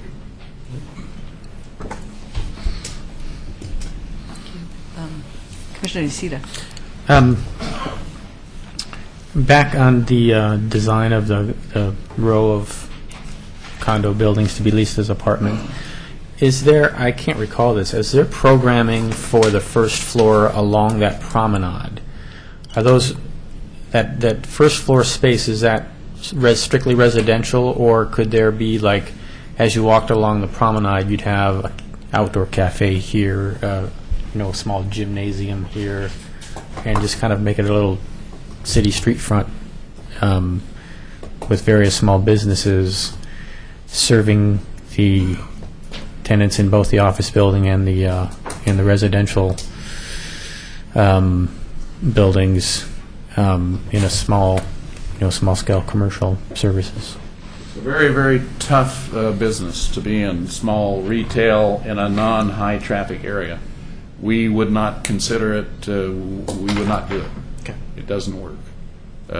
We are going to take and centralize that effort into two buildings, either the mixed use or within that center core of the office where we could have a restaurant, a standalone approach. If you go in with the retail program here, you would die on the vine. It wouldn't work.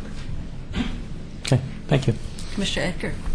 I'm still concerned about maintenance and costs and ongoing costs in there, and the need to. It's not just a simple reinstatement of the agreement. It's kind of that we need to get back and relook at the DDA and maintenance. Not only is there a park that we're adding, a significant along we'll call the Spit, and it's how the park impact fees or SDC fees, a Washington term, impact fees. Randy should know.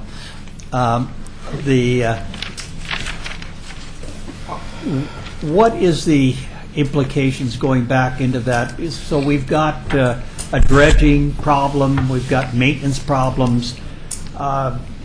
It's making sure that we understand, in a sense, all of this cash flow consideration and how it's going to impact the city and the urban renewal district. We can't be sitting there allowing money to come out and that we all of a sudden get slammed against our head and say, hey, we need to put more money up. The DDA is very clear on that. It says that the North Park will be the city's responsibility. The Esplanade, all the water resource area, is our responsibility when we convert to condominiums. We're willing to modify that and say we'll pick up that cost when we finish building the apartments, the for lease condos. So right now it says that once you go into finishing the condo buildings, which we're not doing per se for sale, there was a requirement that the homeowners association picks up all the cost of the Esplanade, all the waterfront area, and that's a cost that we would absorb at that time. We're willing to modify that, and that would be part of our working through the DDA and we'll accept that at the point that we bring on those condos for lease. It seems to me it would be nice if we could kind of go back through, not all of us were there or with all of the original writing of the DDA. Many of us read quite a bit of it, but under the circumstances right now, being actually an urban renewal commissioner, I'd like to kind of make sure that we go through it again, in as much as we do have this opportunity to ensure that we're making the smartest possible decisions. And there are some things that are changing, such as dredging and the county kind of walking away. And unless you can somehow magically pull them back and we can figure out how to maintain the mouth of the cove with the Clackamas River and down the river, we got problems that we need to think out and make sure that they don't come back on us financially. I totally agree. Commissioner Ma. I would like to know from staff, what is it you want 1, 2, 3 steps for tonight? You want us to... Well, I think I'm not asking for any decisions on the DDA and the Right. conditional reinstatement unless you decide you want to make one. I don't think we're there yet. No. We've got analysis we need to do. So I agree. we've got the land use application that we need to address at some point. And so the question is, are you comfortable with the changes that are proposed to allow us to sign the detailed development plan for the land use application and start that? Is there additional information that you would like to see that we can bring back that would help you get to that decision? Or, are you not willing to consider that until we get a conditional reinstatement agreement or another DDA in place? There's probably other options out there, but those are what I see as the three Okay, so big that would ones. be step number 1 Right. that you would want. That's what I'm asking for tonight, Okay. is some direction. Just a quick aside on that also, we're more than willing to state that by signing that, you're not approving anything that goes beyond just getting that ball rolling. Okay. We're really trying to just make sure that everything is moving forward as we finalize the revisions to the DDA and the CRA. Commissioner Isida. I don't mind moving these forwards on parallel tracks. My one interest at this time, as far as the DDP,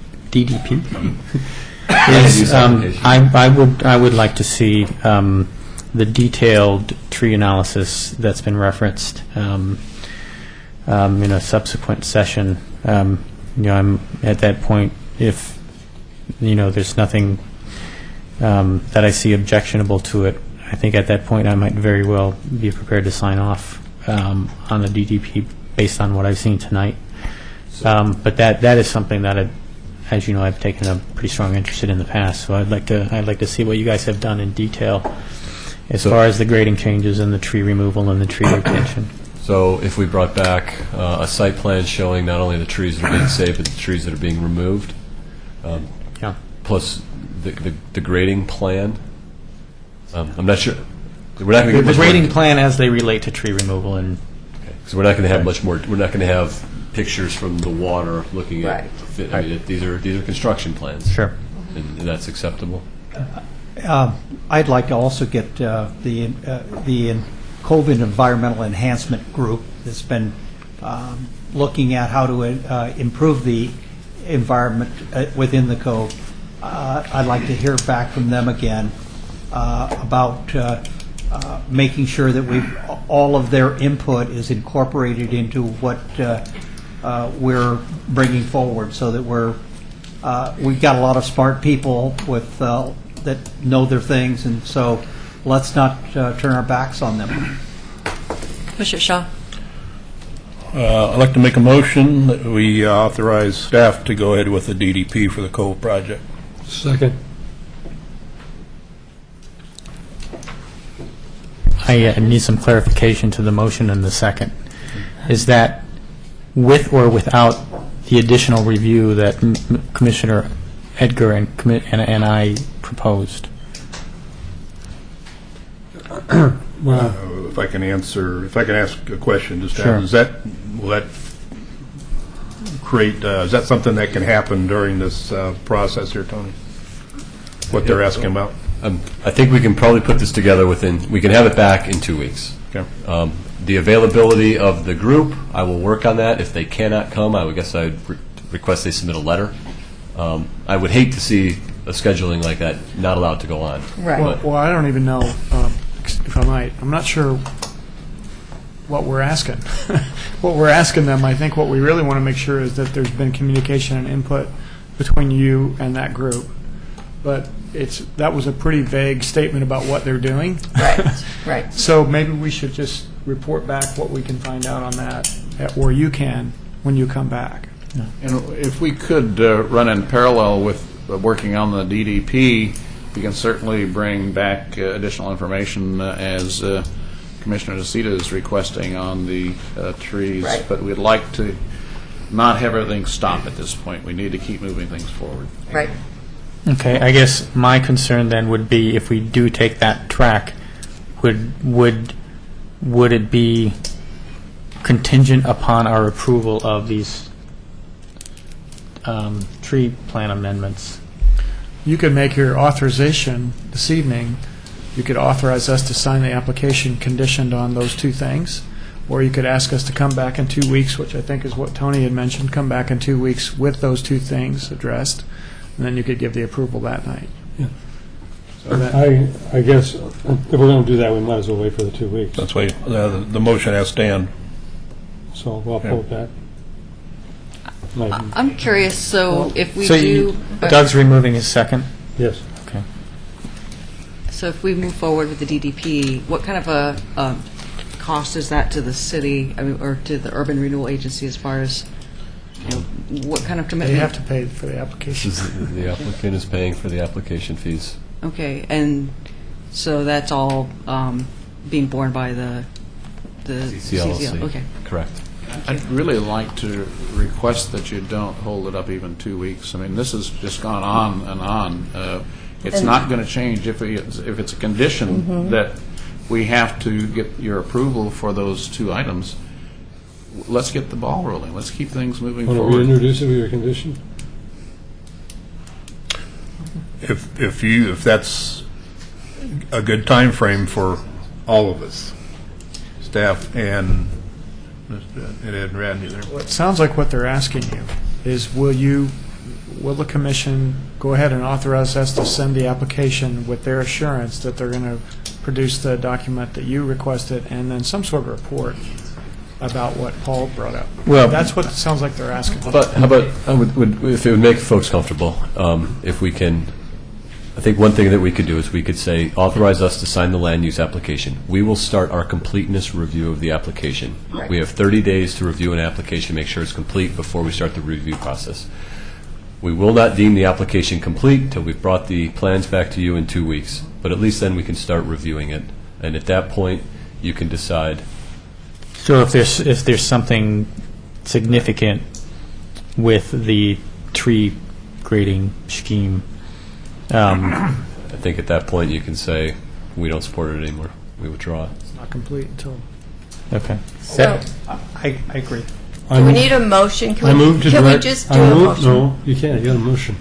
I move to direct the staff to sign land use application conditional on bringing back the grade, the indication of the trees to be kept and the trees to remove, and the people that have been involved in looking at the environmental issue making a report to us. Second. Discussion? Question. Questions been called. Commissioner Roth. Aye. Commissioner Smith. Aye. Commissioner Nocita. Aye. Commissioner Mum. Aye. Commissioner Neely. Aye. Commissioner Peterson. Aye. Commissioner Shaw. Aye. Commissioner Yates. Aye. Commissioner Edgar. Aye. Chair Walters. Yes. Motion passes 10-0. Thank you, Commissioner Neely. That's what I was trying to do, is get a motion. Wasn't working for me, but you did it. Thank you. Hey, I started it. Yes, you did. Yes, he did. I don't know if my motion Just a wins. quick summary statement. Motion was still on the floor. There's going to be consistently items like the tree issues that'll come up as we move through this process. I think that we've shown you that we're very willing to compromise at any number of levels, and usually the compromise isn't even a compromise. It's something that makes the project better. So we're open to working with the commission and any of the third parties that are out there. So thank you for your support this evening, and we'll keep working hard. Thank you for I'll your second time. that. Thank you. Okay.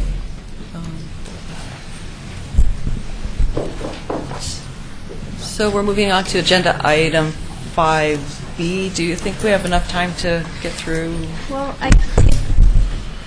when did you want to adjourn, Chair Walters? I could You know, introduce it. I'm here as long as everybody wants to stay, but I think guess the everybody has a question is, 7 o'clock meeting. When does the mayor want to, how much time do you want to have Mayor Neely before you start your city commission meeting?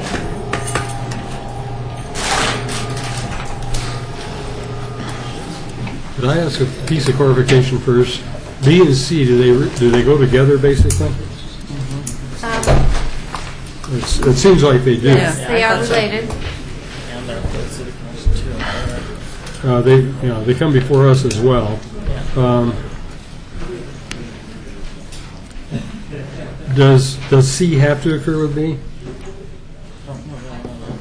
Pardon? You got 2 items there.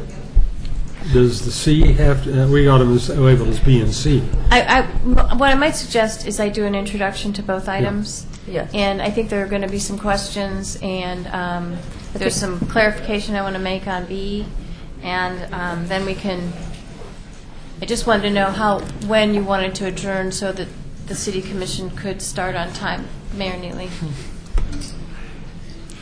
Can we take 5 till? 10 till? 10? Can we go presentation 10 till and then try to adjourn within the next 5 minutes after that? Sounds good. Okay. Thank you. Fine with me. And we did have a member from the public here. Want to respect their. I want to withdraw my request for comments and pick it up during the city commission meeting. where it's Thank you. It'll be more relevant. Okay, thank you.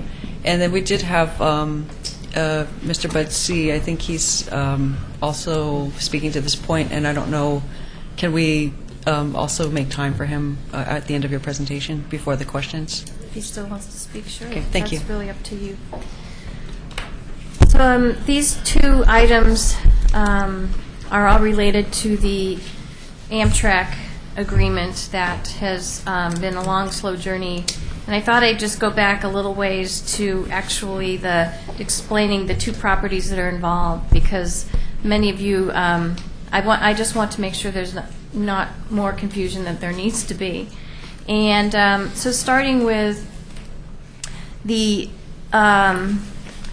Amtrak property, which is 1757 Washington Street, which in your packet, your attachment has the properties shown. The 1757 Washington Street was previously owned, although it has gone through a partition since, by the Stimson Lumber Company, and there was a considerable amount of soil and groundwater remediation that had to occur on that site due to past practices as a lumber mill. And the DEQ and Stimson and the city worked together for very, very many years to get the property in a condition that the city would take over the ownership.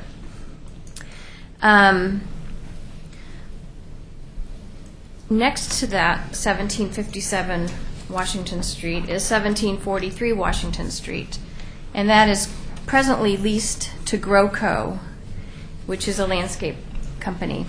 That property was purchased by the city with the intent for potential future right-of-way for realignment of Abernethy Road, believe it or not. This was in our old transportation plan. The notion was to realign Abernethy Road so that it could go over the Union Pacific Railroad and connect with Main Street Extension. After the property was acquired, it was leased to GrowCo, and it has been leased for many, many years. Because that property is landlocked, the city is obligated to provide an easement to it because it doesn't have, we can't give them access off of a right-of-way. And at that time, because GrowCo needed an easement, he signed an easement with Stimson because he started rent. I guess it was before the actual property transfer to the city, and so that an easement was established so that access could be provided to Washington Street, so the property was not landlocked. Interestingly enough, we've learned that GrowCo site is an Oregon City property, but as time has gone on, for some reason or other, and I wish I could tell you why, the GrowCo property at 1757 Washington became treated as an urban renewal property. And then the next thing I want to talk about is there is an Amtrak agreement between the Urban Renewal Agency and Historic Properties that allowed the city or the Urban Renewal Agency to acquire the historic Southern Pacific Railroad freight depot building that was down the street previously, and have it moved over and relocated to the Amtrak site. As you probably remember, the Amtrak project was developed in two phases. One was the platform in the parking lot, or actually the access driveway. And the second was relocating the Amtrak building to the site and building the parking lot. At that time, the Urban Renewal Commission entered an agreement with Historic Properties to transfer the depot building to the Urban Renewal Commission, to have Historic Properties relocate the Amtrak, this old building to the Amtrak site, and construct the parking lot. That agreement also included an option for Historic Properties to acquire the GrowCo site at 1757 Washington Street, and also the agreement it covered maintaining the access easement between the GrowCo property and the Amtrak property. So I'm that far along. Is everyone following that storyline? Because it can get kind of confusing. So we've just, in accordance with the agreement, Historic Properties has recently submitted a notification to the city manager exercising his option to acquire the GrowCo property. And while researching the title, as we were looking into, because we were needing to provide the easement and to do the property transfer, in looking into that, staff became aware that this is an Oregon City property, it's not an urban renewal property. So it definitely confuses matters, but in many ways it's not that confusing. It's a matter of just clarifying what needs to be clarified. Now, I've also learned that it's really not we don't really need the Urban Renewal Commission to be involved in the option agreement, because the Urban Renewal Commission indeed doesn't own the property. However, I started out including the Urban Renewal Commission because I wanted to be as transparent as possible. I didn't want people to go, wait a minute, what just happened there? And so I thought, well, let's take it to the Urban Renewal Commission so they can fully understand what's going on here. And then, while you don't need to approve it, at least you know what's going on. So if we need to, it's really kind of up to the Urban Renewal Commission and the city attorney and the city manager whether or not you even want to have that agreement or just remove it from the agenda. But I wanted to make sure everyone had the background so you know what's happening. Okay? Sure. Okay, no, I'll just finish my staff report because I have 3 more minutes. Now, going on to item 5C, that's much, much more straightforward, believe it or not. The easement itself was originally, like I said, between GrowCo and Stimson. And that easement, the Urban Renewal Commission committed to transferring that easement or allowing that easement to remain on the property when the GrowCo site, if Historic Properties exercise their option on the GrowCo site. When we looked at that easement, it was very outdated, and we felt that it was important to clean up the easement between GrowCo and Stimson because, for one, we wanted to make it between the city and the Urban Renewal Commission or Urban Renewal Agency because those are the actual property owners at this time. We wanted to improve the legal description because it was very poor. It was kind of an easement along the left or along the west property line, and at this time we have an established driveway and a formal way to access the GrowCo site, and so we felt it was important to improve the legal description to match the actual constructed driveway. And so what we want to take to the Urban Renewal Commission is to extinguish the outmoded easement and approve the replacement easement.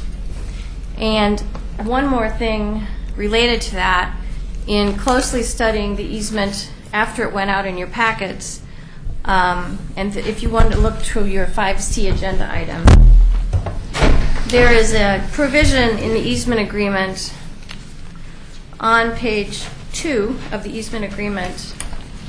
It's item 3.4. And what that item does is it puts restrictions on the easement and essentially makes it a temporary easement. And there are a number of reasons why I think that those restrictions should not be in the easement because, for one thing, the Amtrak agreement, we stated that the easement would be maintained between the two properties. And then the other reasons are more from an engineering standpoint.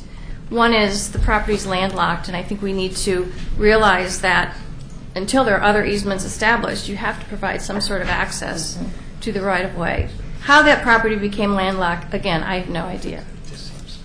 The other thing is I'm looking at handling access management on Washington Street.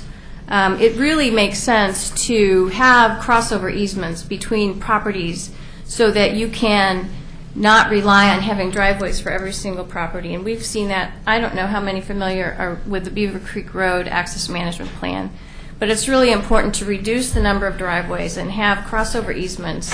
And also so you can so the people at the Amtrak station can go to whatever develops at GrowCo someday if it should. So those are reasons from a planning and transportation planning standpoint that I think it's important to not put restrictions on the easement. And the third thing is, since Washington Street is a minor arterial, the more accesses, the more driveways you have, the more congested it can become, the more conflict points there are. And having that easement, crossover easement, can actually preserve the capacity of Washington Street as a minor arterial. And it's in our TSP as a 3-lane facility, and we really hate for it to someday need more lanes because we didn't do a good job of access management. So that's the end of my report. Great, thank you. Could we take the Yeah, public go comment ahead. first? Okay, thank you. Well, this is also a cost control issue. But Would you please say your and name address. and your city of residence? I'm Keith C. I go by Bud, and I own GrowCo, and I've been involved with the city for 12, 13 years on the lease. The ownership has been kind of a puzzle to me. I just assumed it was City of Oregon City, paid my checks to the City of Oregon City, but I signed a contract with the Urban Renewal, Oregon City Urban Renewal, which doesn't make any difference to me. I pay my bill, my rent. My concern here is just one thing, and it's, like I said, my presentation will be proportionate with the $35 million issue. Mine's a $600 a year issue. It has to do with the change in my agreement with the city that I'll be charged $600 a year. I know that my property is being transferred, it's being sold, but it sets a stage for me to be charged for an access to a piece of property that my original assumption and my original conversation with Brian Nakamura was this was one piece of property, so why would I be charged for an access on it? my assumption, and I'll sign it away, that my agreement with Stimson went when Stimson sold the property. So that's not an issue with me, but I am concerned about signing that away by setting a precedence where the city can charge me more for my use of the property. My costs are nothing like this guy's costs, but my costs are proportionate to what he's talking about. $600 more a year is biting into an economy that I'm not making a good living at right now anyway, so that's why I'm here. I would request that the city doesn't charge me for going across urban renewal property to get what has now been identified as city property. My understanding is that back in 2003, when Brian came to me and we talked about doing some changes on the contract, my understanding was that, no, we don't charge you to come across our property to rent from us. Thank you. I just wanted to clarify that this easement is actually between the city and the urban renewal, and the easement would be committing the city to pay the urban renewal commission $600 a year, and then as the option is exercised and Historic Properties purchases the GrowCo property, it would require Historic Properties to pay the city $600, or to pay the urban renewal commission $600 a year for the easement. So he's not expected to pay the 600? Well, not directly. I Well, just wanted to ultimately, clarify. I will pay it. Well, he's my new landlord. Because the lease we have with GrowCo, he would need to renegotiate a new lease if we transfer the property. Just to make that clear. And if I could, the easement between the urban renewal agency and the city doesn't necessarily affect Mr. C, because he still would be operating under the easement that he has from Stimson, which we're required to honor as the successor to Stimson in the ownership. My memory is that there is a lease payment requirement in that Stimson lease, if I recall correctly. What the urban renewal city easement is setting up, the easement between Mr. C and Stimson is personal to Mr. C. So when he is no longer leasing the property, it goes away, and then this easement sort of takes over and sort of sets the stage for whatever happens after that. So what happens between the commitment between the city and urban renewal doesn't necessarily affect Mr. C and GrowCo. The question is really what happens as a result of this to the Stimson lease, and whether or not the city decides it should continue to collect the $500 per year that was part of the Stimson lease. Is that a fair? Yeah, I can see your point. I think it goes back to my negotiations with Brian Nakamura, because this was a question in my mind. It wasn't an unreasonable cost back in a good economy, but it is now. And my assumption was it's all, and this is just the way it's presented. I know that our piece of property, which attaches to the Amtrak station, was originally intended to be Phase 3 parking lot, and we knew we had a limited time there. That has evolved differently, but my understanding at that time was this was all one entity, and my conversation with Brian was, why would I be charged for an easement across my landlord's property to a piece that I'm renting from my landlord? Naivety is that for you, because it wasn't. we spent more than $600 on this topic just tonight. So okay. We do have to review those from time to time, and if the user doesn't pay it, the taxpayers have to pay. The rest of them have to pay us to process it. So I don't care one way or the other. It's the commission's prerogative. I think we should, in the interest of time, Nancy, narrow down exactly what it is you're asking the commission to do this evening, so that they can. Well, what I would be suggesting, perhaps based on what the city attorney would recommend, is to remove 5B from the agenda, and because you don't really need to act on it. And then for the easement, I would ask that you approve the new easement, extinguish the old easement now, and approve the new. And we're asking Mr. C to extinguish the old easement as well. So that's why that's in this set of documents. But to certainly approve the new easement, which you can do between the city and the Urban Renewal Commission, also have that approval include deleting Section 3.4, which places restrictions on the easement, which essentially makes it a temporary easement, which is not something I would recommend. Just because this is going to hit us, I guess. Oh, I'm sorry. Yeah, go ahead. Yeah, I am wrong. Okay, good.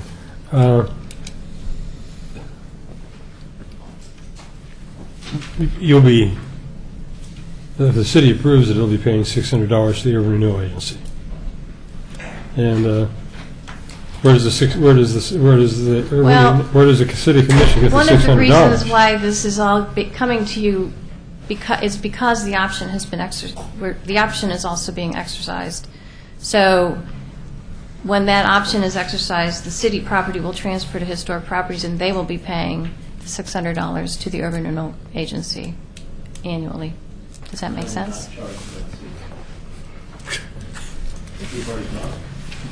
I'll put it right. He's not going to pay it. Okay. He won't have to pay it. All right. Commissioner Isida. It's almost 7 o'clock. I'm not clear why this agency is not involved and doesn't need to act on B. And I want to preface that with, I'm also not sure why, given the complexity of this wasn't scheduled for executive session as a real estate transaction. And I don't understand what's going on fully. And I'd like to get some clarity. I don't know that we have time for that in the next 2 minutes. Do you understand the easement part of it? Is there any part of this that the commission is comfortable with? Or I'm concerned about the validity of the agreement, the original agreement, since it wasn't made between the consenting parties. I'm not an attorney. And I think we're back on the first one and not the easement, but I think that they're all without related understanding enough. the first I one, understand. I'm not really comfortable in dealing with the second one. I understand it. And let me tell you why 5B isn't really. The basic problem was that when the option agreement was created between the Urban Renewal Agency and Historic Properties, the Urban Renewal Agency had no interest in the property. It still doesn't. So there's no, if the Urban Renewal Agency did nothing, there's no real agreement out there. Now, there are, a variety of issues that come out of this, but really, the Urban Renewal Agency doesn't have any ownership interest in the property, so what they do with this agreement is really doesn't matter that much. The city is the one who owns the property, and the city can step into the shoes of the Urban Renewal Agency and say, we assume this property doesn't need the Urban Renewal Agency's consent. But it was structured that way in these deals just to make sure that the paperwork was clear what happened, and for transparency to make sure everybody knows what occurred. So it basically is a result of a mistake that was made a few years ago in the assumption that the Urban Renewal Agency owned the property when in fact it was the city that owned the property. Okay. But having read these materials, it seems to me that there is all kinds of legal ramifications to the Urban Renewal Agency purporting to own something that it doesn't own. And not doing real estate law on a regular basis, I don't know what those are. I just know enough to be concerned about the liability of this agency. And I think that's kind of the reason I was anticipating that this would be an executive session, because I think those need to be discussed. And we're certainly, happy to discuss them.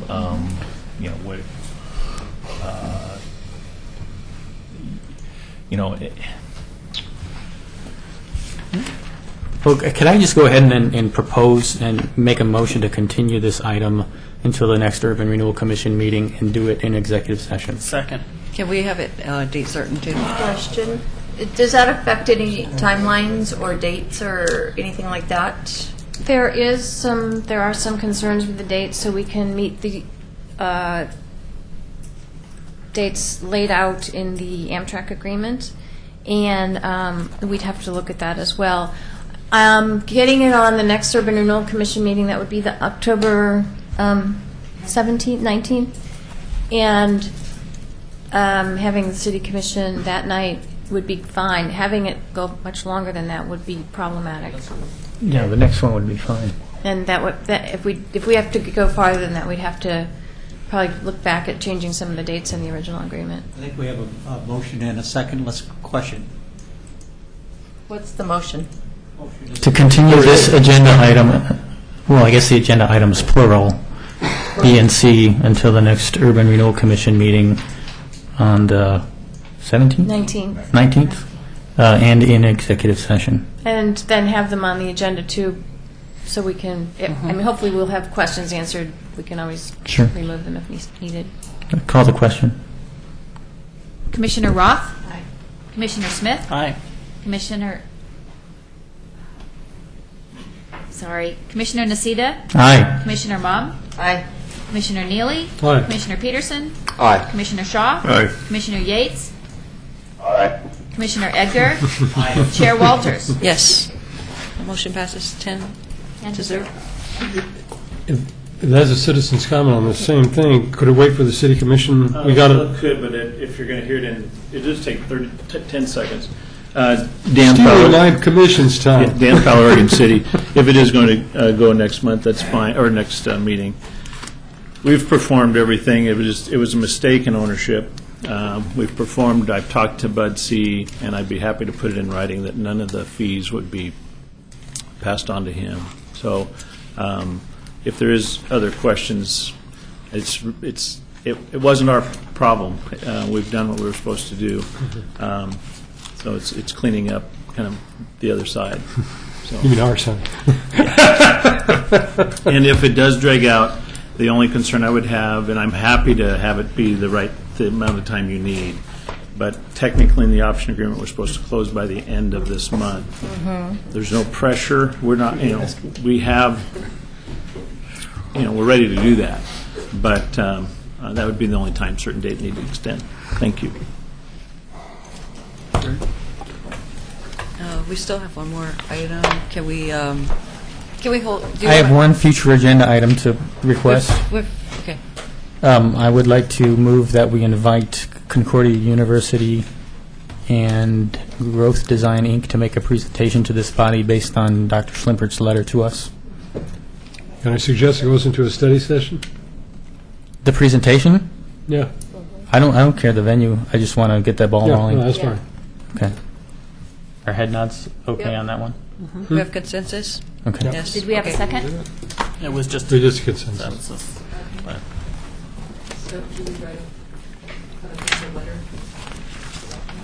We just make a phone call and invite them to come make a presentation. I'm assuming they know about what, because if they ask me, I'll You go. try to make it up for 'em. There you go.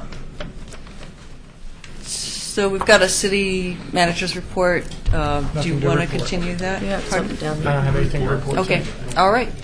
So with that, we'll adjourn.